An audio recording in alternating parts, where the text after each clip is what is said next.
Well, hey, y'all. Welcome back to Stewardship-Minded. Today we're going to be discussing the tithe, the idea of the tithe. So I'm going to go ahead and start off by dispelling a popular notion. The tithe was never canceled. I know that's going to, a lot of people are going to disagree with me on that. But I think hopefully I'll be able to make the evidence.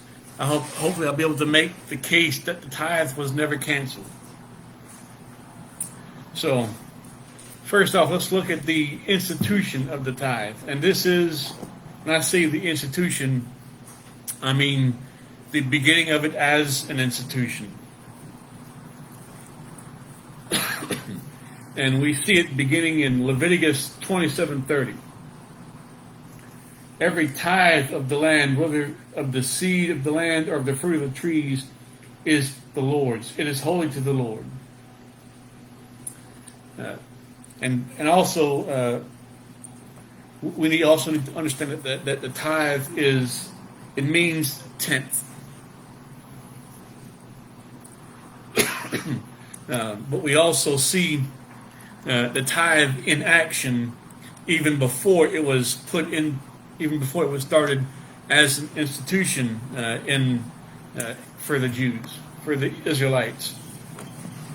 And so for that, we got to go back to the story of Lot being kidnapped, and of Abraham pursuing Lot's kidnappers and conquering them, and giving a tenth of the spoils to Melchizedek, however you want to pronounce his name. And we see that in Genesis chapter 14, verse 17 through 20. And after Abram's return from the defeat of Chedorlaomer and the kings who were with him, the king of Sodom went out to meet him at the valley of Shaveh, that is the king's valley, and Melchizedek, king of Salem, brought out bread and wine. He was priest of God Most High, and he blessed him and said, Blessed be Abram by Most High God. Blessed be Abraham by God Most High, possessor of heaven and earth. And blessed be God Most High, who has delivered your enemies into your hand. And here it is. And Abram gave him a tenth of everything. Now, as we all know, that Melchizedek was a priest. Well, let me pull up Hebrews 7, where we learn more about Melchizedek. I thought I had that bookmarked. My apologies. Hebrews 7.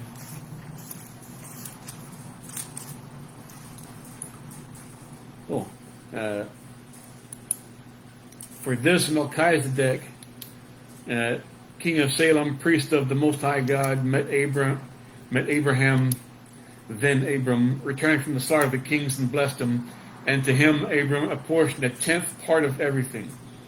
He is first, by translation of his name, King of Righteousness, and then he is also King of Salem, that is, King of Peace. He is without father or mother or genealogy, having neither beginning of days nor end of life, but resembling the Son of God, as he continues a priest forever. See how great this man was, to whom Abram the patriarch gave a tenth of the spoils. And the descendants of Levi, who received the priestly office, having commandment in the law to take tithes from the people, that is, from their brothers, though these laws are also descended from Abram. But this man, who does not have his descent from them, received tithes from Abram, and blessed them who had the promises. It is beyond dispute that the inferior is blessed by the superior. In the one case, tithes are received by mortal men, but in the other case, of one whom it is testified that he lives. One might even say that Levi, who himself who receives tithes, paid tithes to Abram, for he was still in the loins of his ancestor when Melchizedek met him. And that is Hebrews 7, 1 through 10. So there also we see the tithe. We also see that even in the book of Hebrews, it was never canceled. But speaking of canceling, we often think of Jesus canceling the law, but that was never the case. Luke 11:42. I really should just leave this Bible open. Luke 11:42 says, I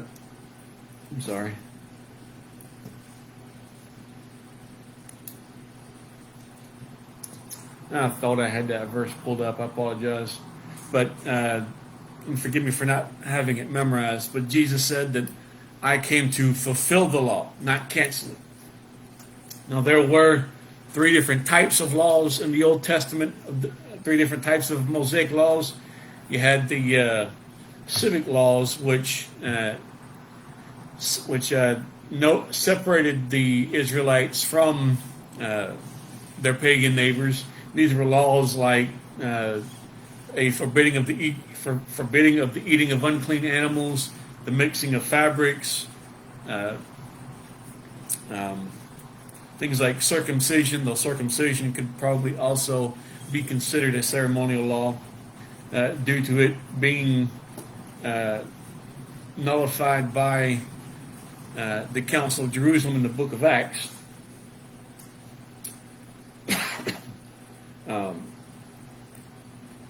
So you had the civic, you had the ceremony, you had the moral law, and those laws were related to how we relate to each other. Things like homosexuality, murder, things of that nature.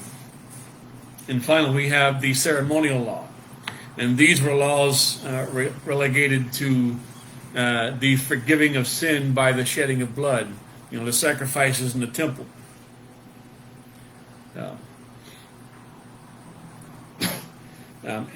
The argument could be made that tithing was a part of the ceremonial law, considering it was brought into the temple and that the Levites shared in it. But I think it goes beyond that. I think it's part of its own separate law. Again, a law that was never canceled. And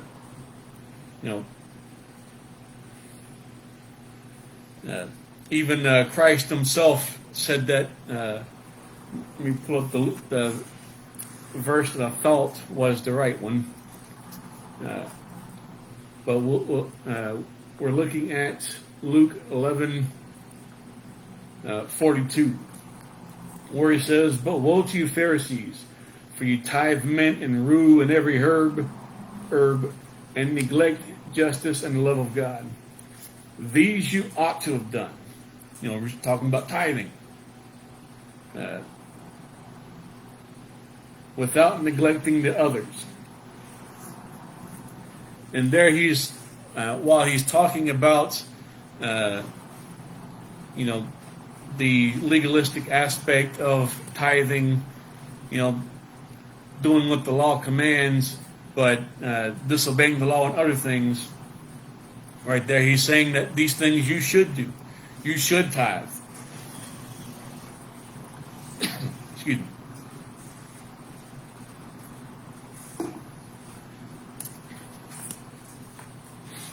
So, Malachi 3:6, we often hear that in regards to tithing. It's still just as important today as it was when Malachi was, when God was condemning the Israelites, the Hebrews, the Jews, that group, through Malachi. So, Malachi 3:6, beginning of 3:6, "For I, the Lord, do not change. Therefore, you, O children of Jacob, are not consumed. From the days of your fathers, you have turned aside from my statutes. and not kept them. Return to me, and I will return to you, says the Lord of hosts. But you say, how shall we return? How shall we return? Will man rob God? Yet you are robbing me. But you say, how have we robbed you? In your tithes and contributions. You are cursed with a curse, for you are robbing me, the whole nation of you. Bring the full tithe into the storehouse, that there may be food in my house. And therefore, thereby put me to the test, as the Lord of hosts, if I will not open the windows of heaven for you and pour down for you a blessing until there is no more need.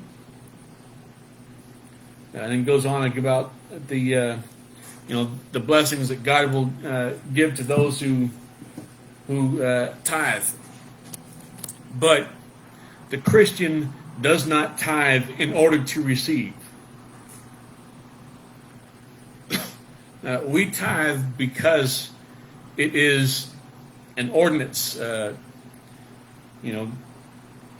Just like we Christians, it is our duty to pray, to take communion, to evangelize our neighbors. It is our duty to give to the church, to give our tithe to the church. And those who say that the tithe was ended, they say that giving the tithe is legalistic. I would say that if you only ever gave the tithe, that would be legalistic. If you took your paycheck and reduced it down to a number, one easy way to determine your tithe is you take your gross paycheck and you move that decimal point one place backwards.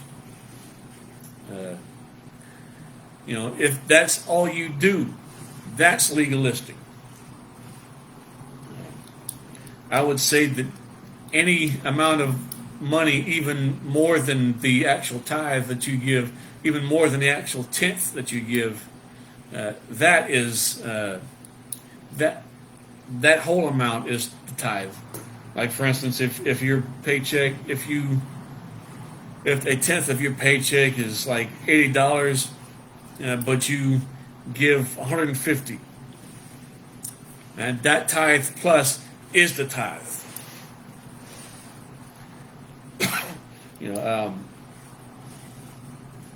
I remember listening to a radio program where a fellow said that he was tithing an amount equal to his age. I can't remember exactly what he said his age was, but for instance, if he was 46, he was giving 46% to his church. That was his tithe. The famous Christian philanthropist R.J. Letourneau was giving up to 90% of his income and living on 10. I don't know exactly how much he was giving to his church, but whatever he gave to his church, that was his tithe. But your tithe can never be less than a tenth of your income, but it can always be more. So to conclude, we do not give in order to receive. We give because it is our required Christian duty. We have been given much. The least we could do is return a portion of it to God. All right, thank you all for watching. And go with God, y'all.